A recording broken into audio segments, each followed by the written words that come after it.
Hey, welcome back to another exciting episode of YOML, A Year of Magical Learning. We are on book 140. I think 140 is about meditation, so let's talk about meditations. It is.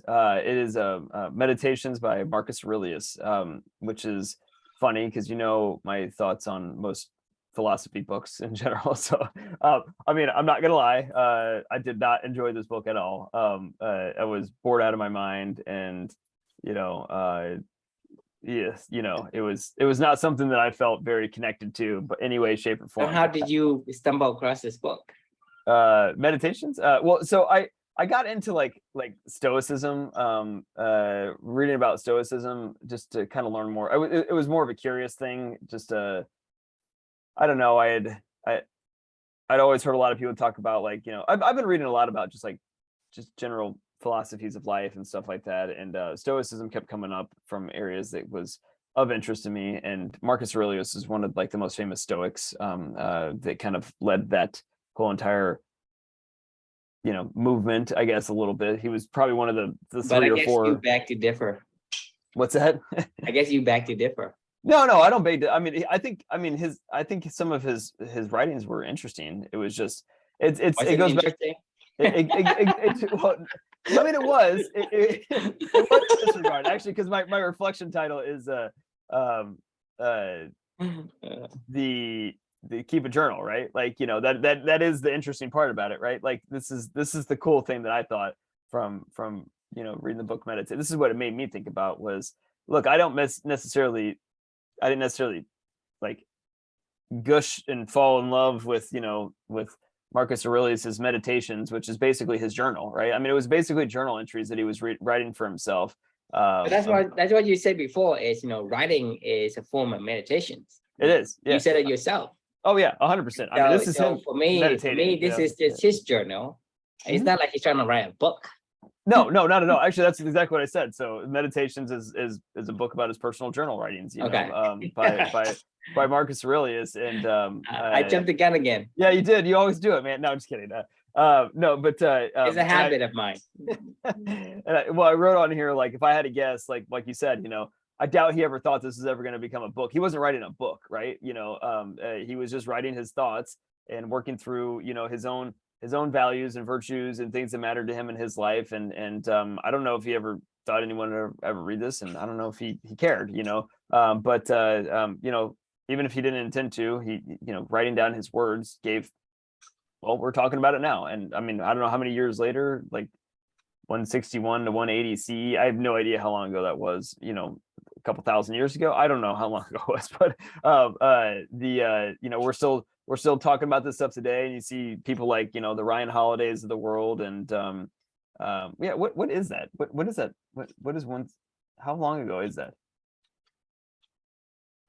Yeah, I'd like to know too. I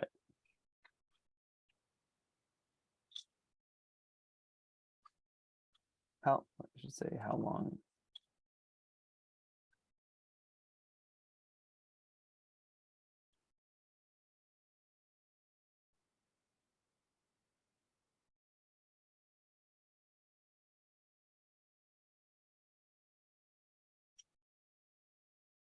I don't know the answer. I don't know how this works. I don't know what CE is. Anyway, well, back to it. Anyway, it was a long time ago. Long story short, it was a long time ago that he wrote this stuff, and I guarantee you he didn't think anybody was ever going to see these things. But that's the thing about journals is you don't write them for other people. You write them for yourself. So this whole reflection was really about the power of journaling for me.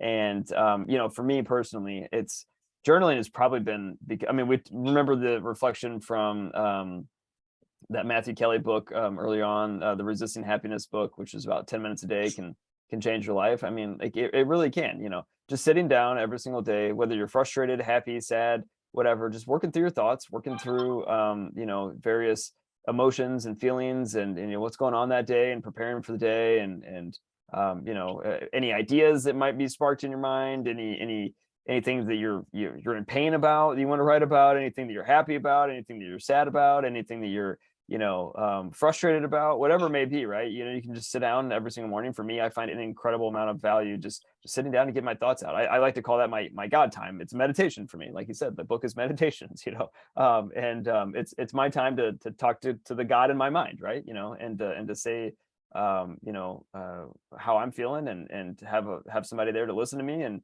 then it comes out of me, just spews out of me in the words on the page, right? So I don't know where I would be without the journal in my life. I wrote on this reflection, it's been before 34 years before Amelia was born.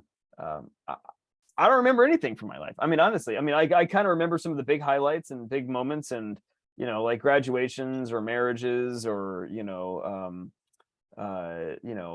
whatever, some aspects of jobs, or maybe some highlights from like sports and stuff like that as a kid. But to be fair, if you ask me how was I feeling in these certain moments, or how was I, what were my emotions, or how did I process through this, I don't know. I don't know what I learned. I didn't document any of this stuff for my entire life. I didn't write it down, and that sucks. I'll always, I'm not gonna dwell on it, but for 34 years of my life, I don't have that documented at all, and I don't know, for myself, not for other people, but just for myself. I don't remember how I felt.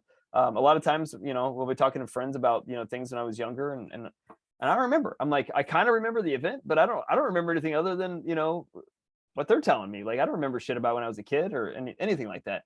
So that all kind of changed for me. I don't know what, the day that Amelia was born, as we've talked about, is when I really started my journaling. And as of this writing, it was 681 straight days of me sitting down to share my thoughts with my daughter and God every single day since she'd passed away, plus the 121 days of journaling when she was alive here with us. I think as of today, I'm on day 755, so plus 121. So anyway, yeah. So it's just ingrained in me at this point in time to get my thoughts out, and to write about what I care about most in this world, to write to my daughter, to work through my core values, work through the challenges that I'm going through, my monthly challenges, like we were just talking about with fasting, and trying to figure out, solve my own problems, and figure out how I want to live my purpose, I guess, every single day. And that's the power of keeping a journal, man. It can really change your life, and you can start to discover yourself. And I appreciate Marcus Aurelius for taking his time to write down his thoughts.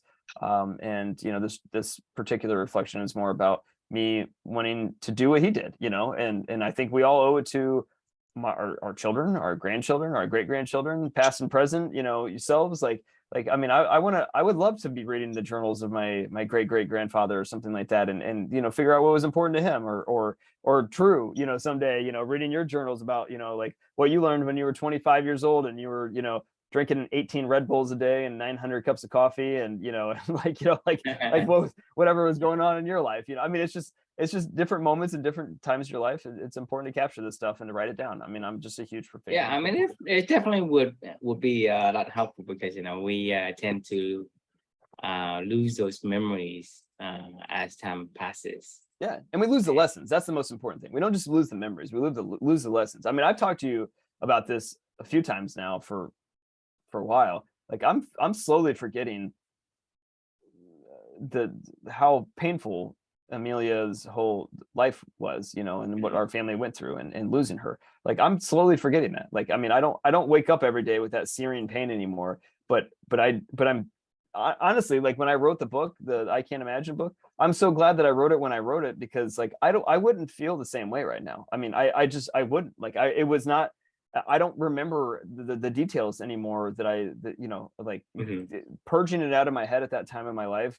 It was it was therapeutic for me, but B, it was necessary for me to do it then, because I couldn't do the same book, later on down the road. It was important for me to be able to share her life, the way that I remembered it, as closely as I could remember it. And the only way you can do that is write it down, Yeah, the thing is, without the journal that you had kept at the hospital, your book would not be able to walk us through the vividness of the event that happens there, and that details there is, like I say, in all the books I've read, right?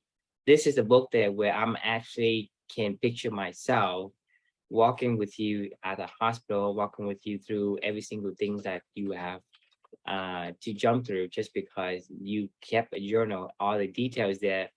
It may not seem relevant, but it adds to the vividness of the story itself.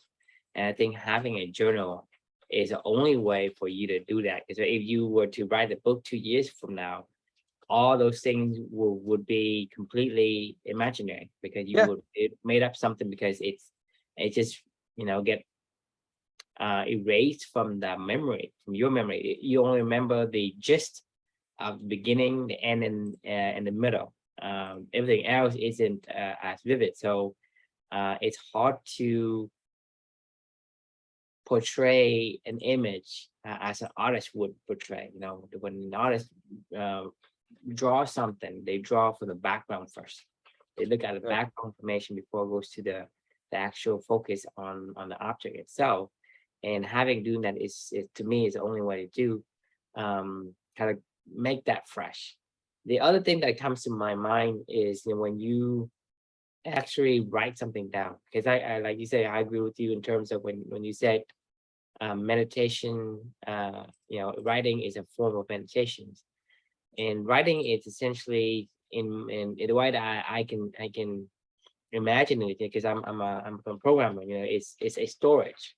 Mhm. Because if you don't store it, you're gonna have to hold it in memory, and that takes away from your ability to process the stuff that you need to process, like at the current moment.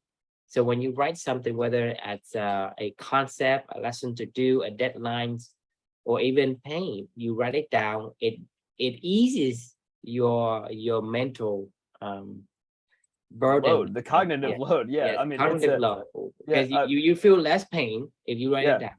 You feel less burden on having a deadline if you write it down, because hey, right. I wrote it down, I saved it somewhere.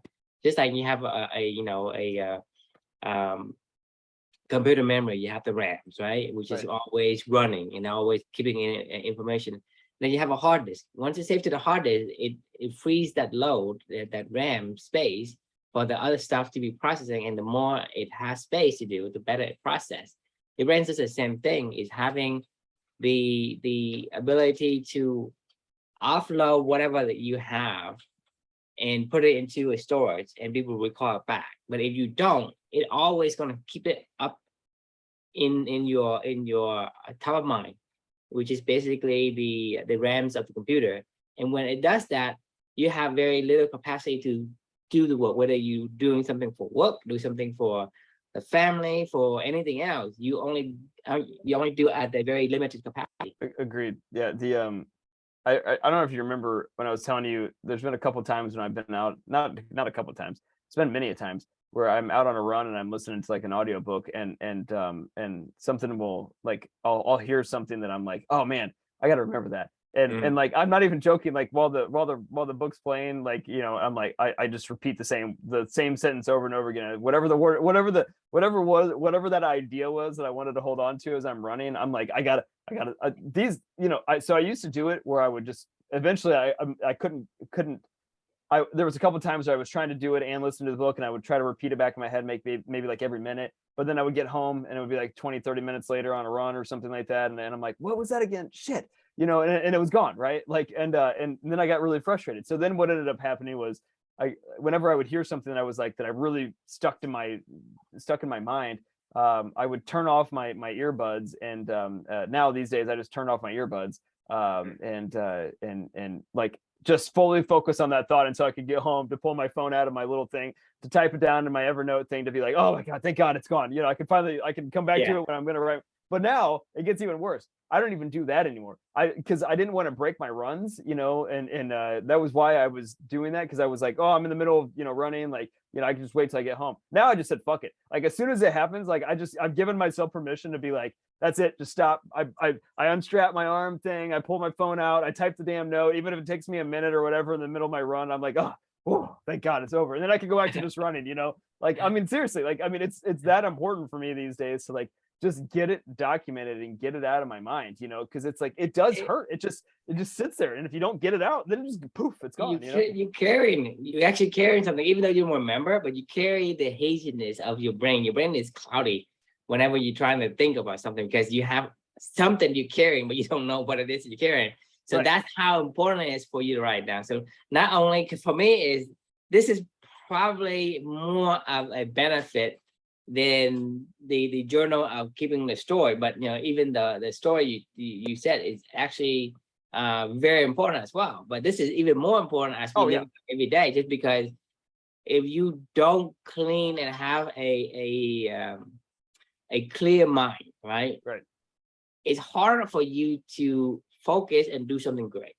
Whether Agreed. that's now doing a business plan, executing on some ad campaign, thinking about new business ideas, whatever it is, like running you know, coming up with a presentation for your job, whatever it is, have an interview.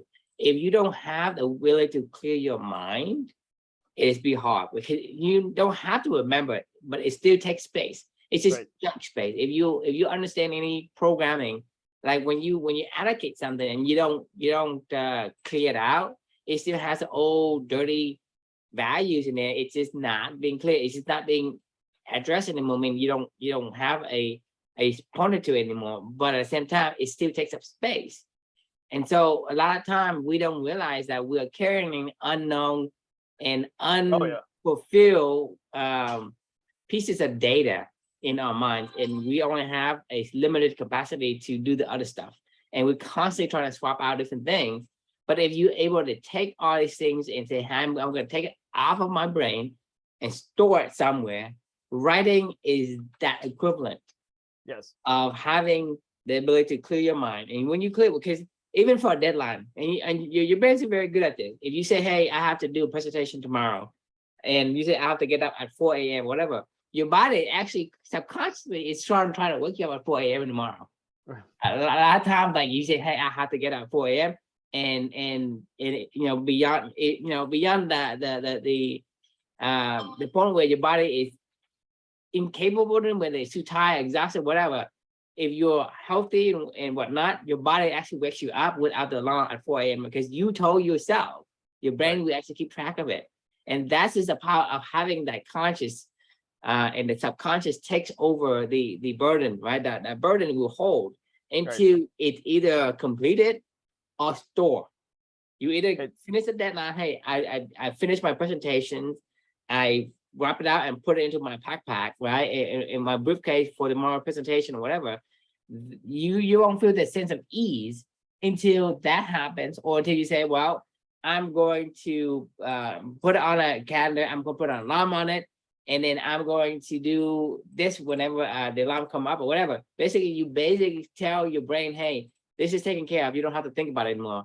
That actually takes off your burden, whether you need a, because even if you don't, for example, if you don't write it down, sometimes people can't sleep because they have things on their mind, oh, right? I mean, shit, that happens all the time. Actually, I mean, like that happens all the time. That's why these days, when that happens to me, I mean, for in the past, I used to like all night long would be thinking about something, and then I would A, I would get no sleep, and then B, I would wake up just so groggy and like, oh my god, what the hell happened? And I couldn't really think clearly. Like these days, I shit you not, like when that happens, it's getting rarer and rarer for me these days. A lot of times, it's like book reflections and stuff like that now, or you know, actually, very recently, it's been like, you know, because I just started a new job, so some of the stuff that's like ideas of what I want to do and things like that. Mhm. I just wake up and write it. Like, I mean, it is no joke. I mean, I'm like, that's it. I'll just get up. It's 3 o'clock. I'll just get up. I'll go write, and I'll go back to bed. Like, because I mean, I can't fucking sleep. I know what's gonna happen. I'm just gonna sit there and think about it over and over because I don't want to lose the thought. And then I'm like, that's it. I'm just getting the fuck up. And actually, that with the night that before Amelia's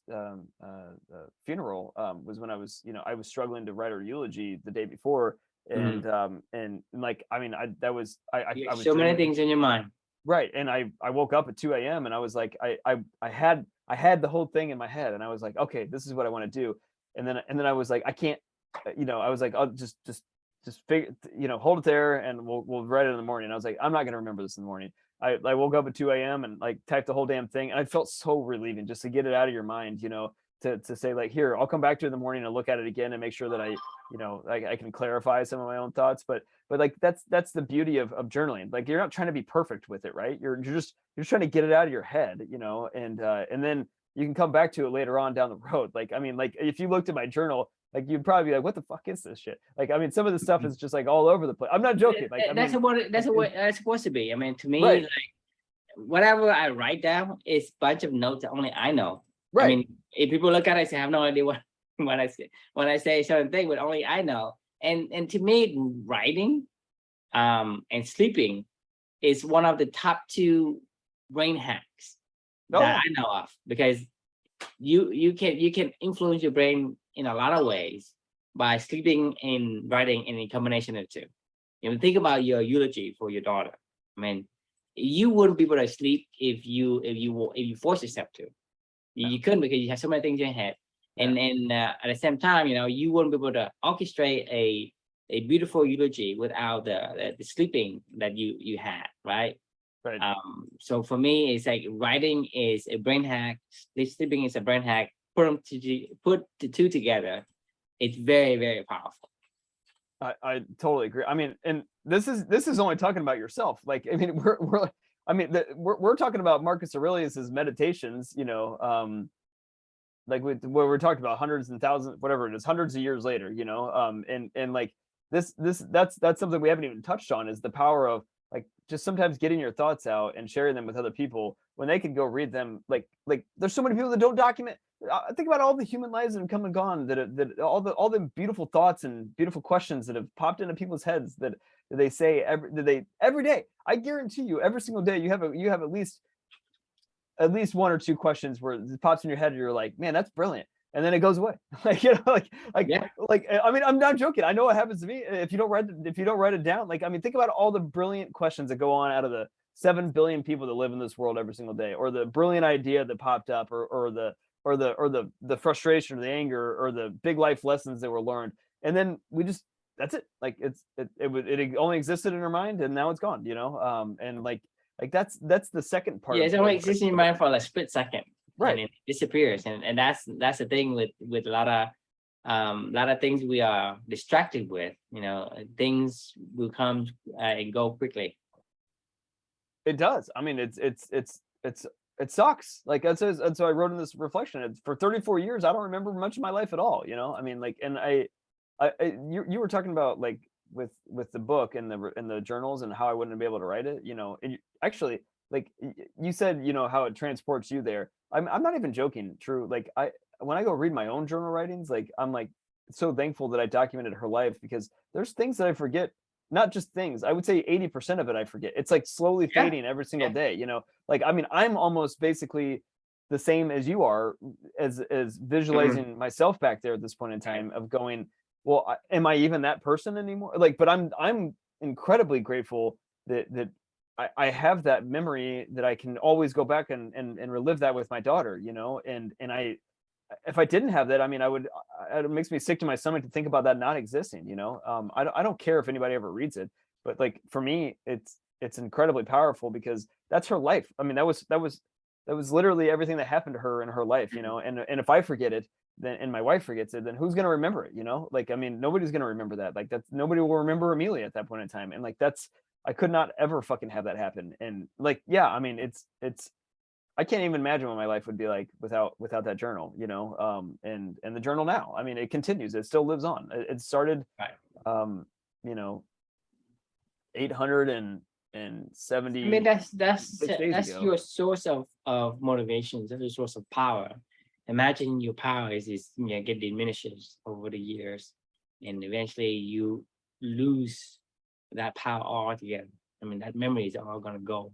You only remember the heartache, and not the so inspiring moments, Right. when she's fighting daily, heroically for a chance at life. You only remember the pain that it cost you, and that's all it's gonna leave you with. And it's a pain that you can't understand either. It's the body keeps the score at that point in time. Like, you haven't even processed it. It's just buried deep down in you, and you're like, well, I don't really see it every day anymore, and I don't really remember what it was, but I remember that it's my body remembers that it's there, and it's never been lifted out of my mind to get rid of it Mhm. either. Yeah, Like, I mean, that's when the body keeps the score, right? I mean, right. it's like if you journal it, the journal can keep the score, and like that's a neutral party, right? Like, I mean, at Mhm. least it's out of my head. The burden's off of me. Right. And to me, that's the most important thing. Is a lot of time people get a lot of relief from their carrying on that weight. Because sometimes it's too heavy. It's just too heavy to even carry on with life. And to be able to write it out, it lifts part of that burden into that book, into that page, those pages. And so you're not having to carry everything on your shoulders. And some of it gonna be in the journals. And that's the reason why I think it helps a person very much personally, and also help people who reads it, when you're able to pass it on to your kids, your grandkids, or whoever is ever come across a book someday in the future. Agreed. It's crazy though, that I wrote this almost 200 days ago. Like we're like that just blows my mind. Like, I mean, that this has been going on for this long. Like it's yeah. I mean, it blows my mind. I mean, there's just so much work that's gone into this project that it's like But that I should mean, surprise you, though. I mean, yeah, it's part of life, and when yeah, you have come to that logical conclusion, that decision you made, right? So it should not be surprising that one of these days we're gonna have a YOMO that's gonna be 1,000 something or yeah, 2,000 no, right? or Yeah, 3,000, right? right, You should not be surprised because this is who we are. right. These are our identity. Now I am this, you are that, right? We identify ourselves with the the kind of work that means something to us. It's called meaningful work for us. So for that, it's going to be, we have all the energy and motivations to do this without end. And it only reinforces it every single day when we do this stuff, to be honest with you. I mean, because I don't know about you, but there's certainly times these days when I have to think a little hard about, man, this is a lot. Am I doing the right thing here? And then I hop on a call, and then I write my journal in the morning, I feel better. And then I write my reflection, I feel better. And I do some other stuff with Amelia, where we go on a run, or Yeah. listen to a great book and finish the book, and then I feel better. And we have this call, and then I feel better. And then I'm like, oh, well, the next day will be great. And then then I'll wake up still with same doubts, and then I'll be like, what is the point of making these videos? What is the point of posting this shit online? What is, I mean, I get why I'm doing it, but like, what is the point of shipping this stuff out to other people? And then I'm like, then I remember it has nothing to do with that. Like, it's always about yourself, and it's always about, meaningful work for both of us, and connecting those dots together. And then, whatever gets produced from it, that's great. Like Marcus Aurelius, I guess somebody produced a book out of what he wrote. Like, I don't even think that he even made this book. Like, I mean, I think this No, was it's made his journal. way after his time. Yeah. Like, I It's mean, his journal, and then he just writes it from, just like a diary. right. It's his personal diary, and somebody after almost 2,000 years, almost 2,000 years, they say, well, Marcus Aurelius is has a book, we found it, now let's publish as a book and make some Right. money out of it. Right. Yeah, exactly. And it's good, but it's not all bad, because we get to learn from Marcus Aurelius as well as Mhm. the people profiting from um, his writing and making a book out of it. But it does humanity give the benefit to humanity by giving us a glimpse of what was going on in his mind Right. back in that days. I mean, he's an early emperor of the Roman Empire. Um, and so, I mean, it's a huge differences in terms of the time when Marcus Aurelius was alive versus today. So we can sense some kind of a comparison in terms of how we evolved from like 2,000 years ago into today. And you can see the more things change, the more things stay the same. I mean, it's just, it's I all mean, the thing is, it sounds to me like there's this concept of writing, this concept of meditation, this concept of brain hack has not changed. no, it's not. I mean, it is meditation. Like I used to say this all the time to you guys when I would say I really struggled with the like the meditation, you know, the formal sitting, legs crossed, you know, like I was like, I'm not good at it, but I mean, slowly but surely over time, I've started to realize like what meditation is to me, at least. And that's, I can meditate when I'm playing tennis. I can meditate when I'm running. I can meditate when I'm writing, you know, like I can meditate doing a lot of things where I can focus in on one particular idea or topic or whatever, and get my, and share and express myself through some sort of creative act, right? You know, to the world, whether that be sitting and thinking, or whether that be writing or tennis or running, whatever. It doesn't matter to me. Like, as long as you can lock in and focus on a thought and see it through to the end and share it with other people, like that's really all that matters to me. And that's called meditation to me. And I don't think that, I think that you're dead on, you know. I mean, So right, the there's something to the writing. definition of meditation is a written or spoken discourse expressing considered thoughts on a subject. There you go. That's meditation. It's not that you think it's supposed to be. Right. Right. When people think about meditations, they think about the chanting, Right. the gong, and I mean, Pillows. I think you know, the theaters and the media has confused us in terms of what we know about meditations. right. Because you look at the definition, is it written a spoken discourse expressing considered thoughts on a subject? It's his journal. It's somebody's journal. It's Right. somebody say, hey, I am expressing my thought on this. I'm expressing my thoughts on that. That's meditations. So I agree. Yeah. so the thing is, whatever we thought was meditation was completely off, way off onto the left field somewhere. Well, I think there's room to expand the definition, you know, because I don't necessarily think it has to be written or spoken. I think there can be an act as well. I think you can meditate an act into the Well, I world. don't right? think it has to be written or spoken. I think it has to be in thought. Or an action. Like, I think you can do an action that's meditative. Like, I mean, I think you can, art can, you know, drawing can be Well, meditative. Painting can be yes, meditative. and I agree, because but my athletics can be still meditative. comes from the thought, right? When you, Right. because you mentioned you playing tennis and meditation, you are actually using your thought to orchestrate the action, orchestrate being in the moment, orchestrate Yes. being in the flow, right? Right. That begins with a thought.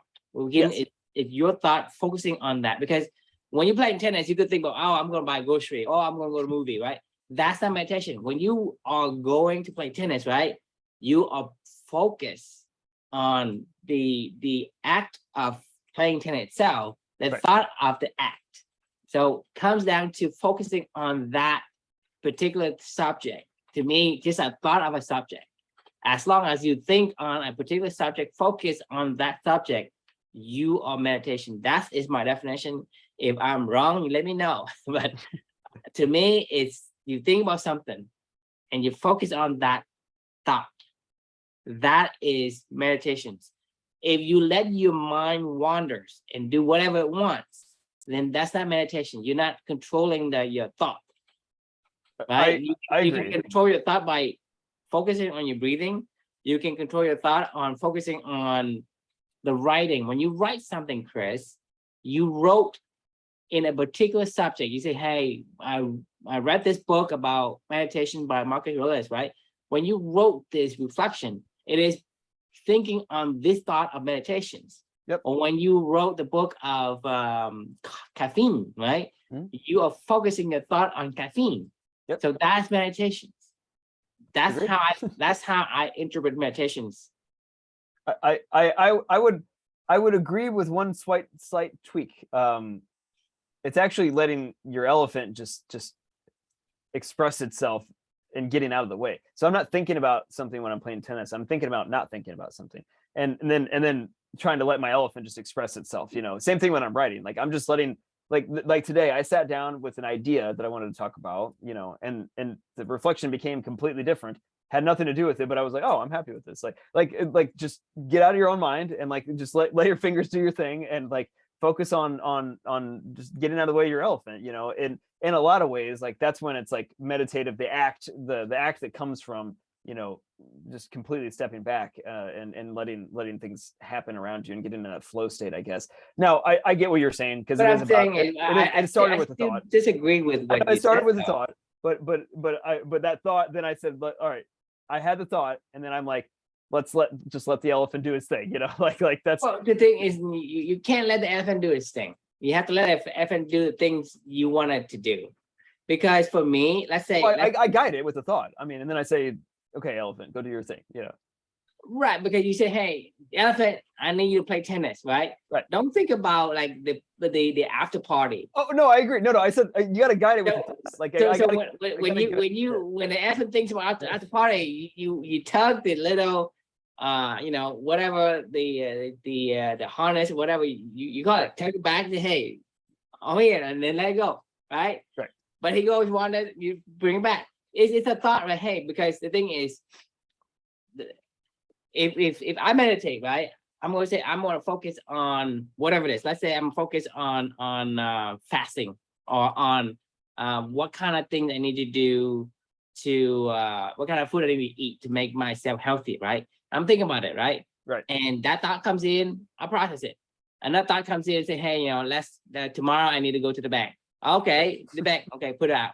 Right. Right. So thoughts all will have a variety of different kind of thought that will come to you.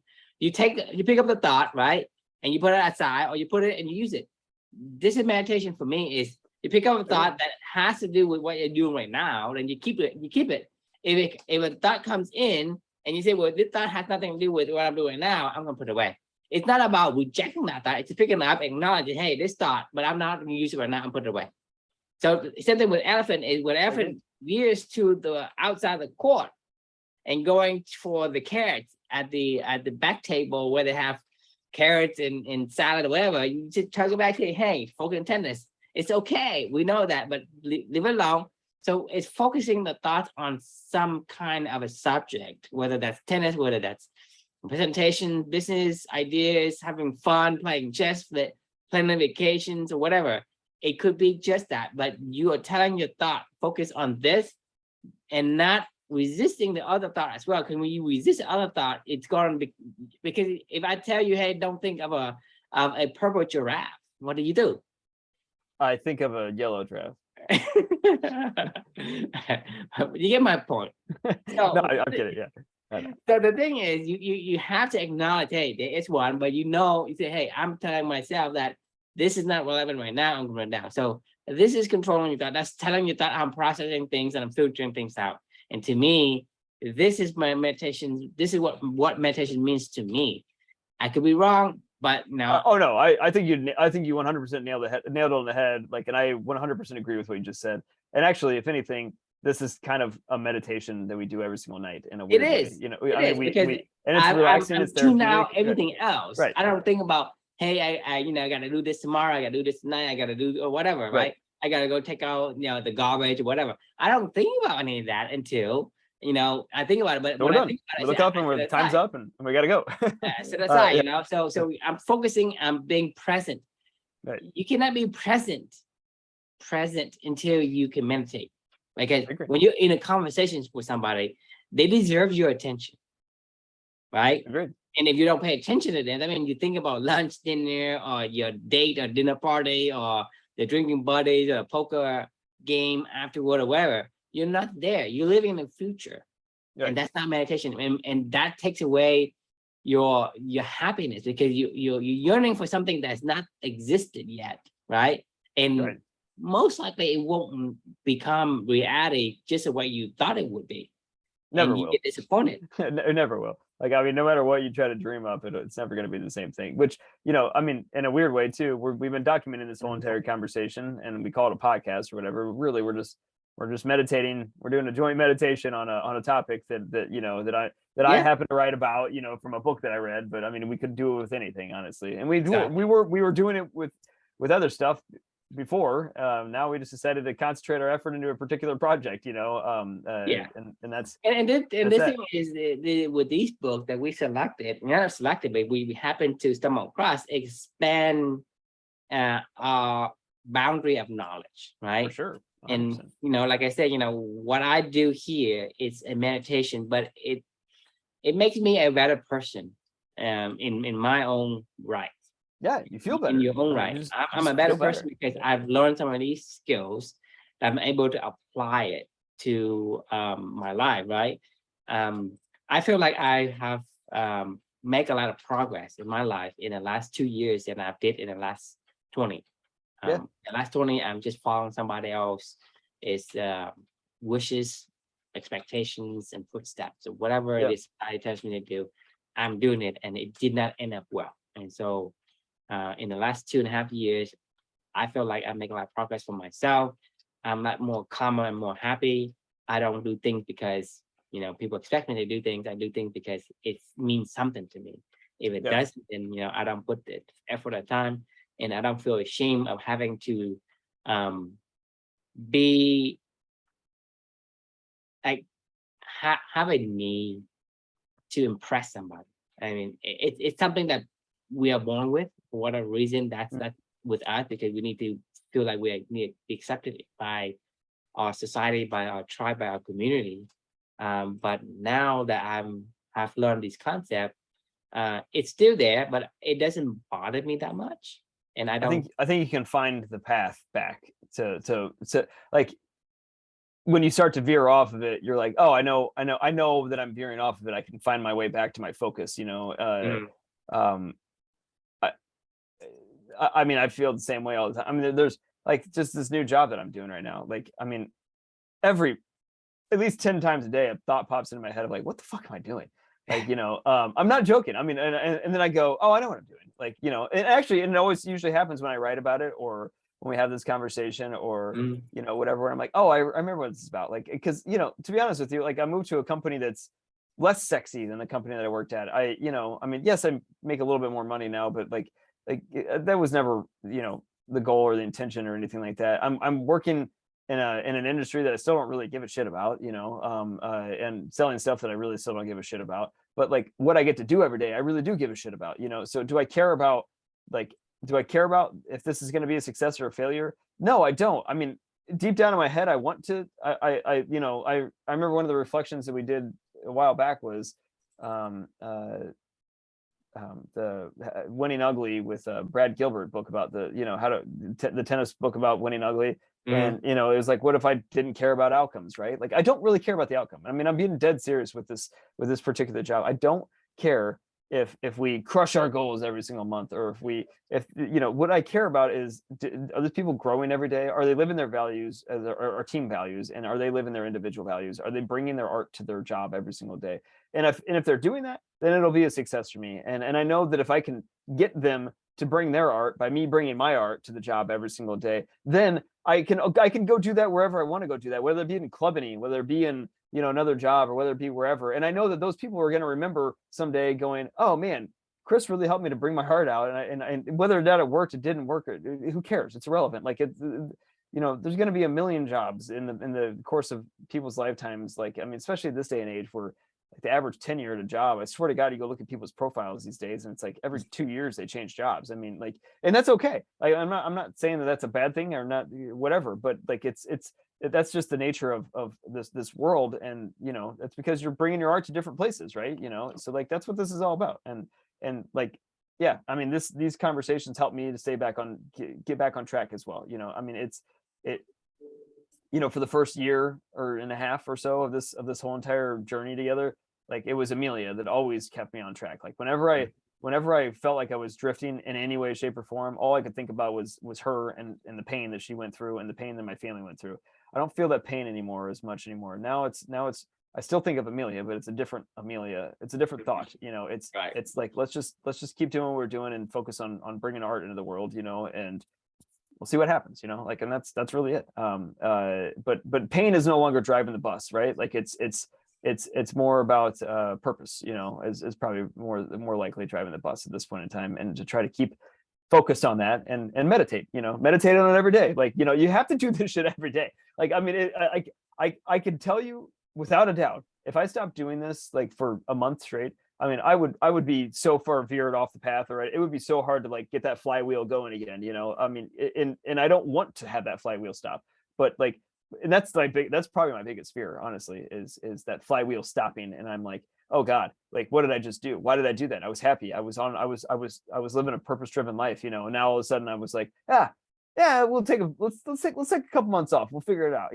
Like that is my biggest fear is to Why divert. is it though? Why is it your biggest fear? Because that means I'm going a different path than Amelia that I want to go with Amelia. no, I mean, in my head. I don't think so. Yeah. I think once you find your core values, and even if you say, well, I'm going to take a month off, it will lead you back to something like this. It may not be with me, right? But it's going to be with someone else, and you can do the same thing. Your core values leads you to where you need to be. I am very certain of that. As long as your core value is true to yourself, it will lead you back, right? Because I'm not fear of this or that other. I say, well, my core value is here. As long as I have my core value, as long as I'm doing things that make sense to me, has meaning to me, then doesn't matter. You can say, well, let's get rid of this, get rid of that, or let's do this, let's do that. Well, I said, well, does it align with core value? If it does, then we do it. It doesn't, I mean, I don't look at the point where I don't look at this podcast as a goal. I don't see it at all. Right. I just say this is something I get to do every day. Right. I don't have to, but I get to do. I get to get on to a Zoom meeting with somebody that I enjoy talking to. This is what I looking forward. This is in my mind. I have never ever come up in my mind say, hey, I'm thinking about the days where we hit this number of podcasts and we're gonna have this number of viewers. That even it may have crossed my mind, but it never stick. Not even for 1 second. It is okay, and then it just veers out. I say, I don't care. Like, that's not important to me, and that's why for me is like I say, this is something I can do indefinitely, because I never have a yearning for an ending. Yeah. And same thing with the fear is if it ends, I don't think about it. I don't really care if it ends or it doesn't end, right? Because my core value is still, do I enjoy doing something like this, right? If you don't have the time or you had some kind of a different path, no problem, no issue. I mean, it is what it is. Life is going to be like that. I'm probably going to figure out something to do similar to this one, but I'm not going to expect you to be like me, and you cannot expect me to be like something like you, right? Sometimes our path have to be and diverge. But as long as it still has commonality, we enjoy the presence and the ideas and thoughts of one another.